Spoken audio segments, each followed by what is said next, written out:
বৃহস্পতিবার অন্তর্বর্তী সরকারের প্রধান উপদেষ্টা ডক্টর মোহাম্মদ ইউনূস পদত্যাগের কথা ভাবছেন এমন সংবাদ প্রকাশ হয়।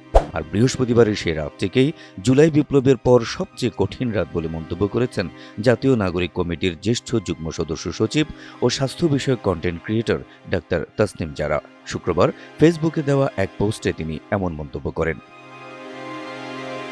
তাসনিম জারা তার পোস্টে লিখেছেন, জুলাই বিপ্লবের পর গত রাতটি ছিল সবচেয়ে কঠিন রাত। আমি এমন একটি ভাবনা শেয়ার করতে চাই যা আমাকে জাগিয়ে রেখেছে।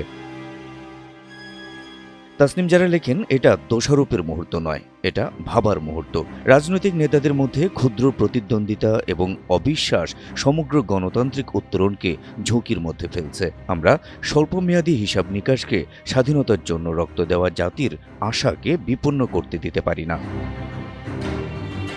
তিনি আরও লিখেছেন, ইতিহাস আমাদের শেখায় যে যারা পরিবর্তনে ভয় পায় তারা নতুন নামে পুরনো ব্যবস্থা ফিরিয়ে আনার জন্য ভাঙন এবং মেরুকরণের উপর নির্ভর করে।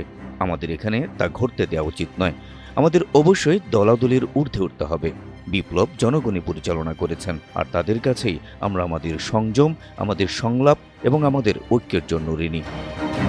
পোস্টের শেষাংশে তিনি লিখেছেন, এই পরিস্থিতি ঐক্যের দিকে মোড় ঘুরিয়ে আনুক, আর বিভাজনের দিকে নয়।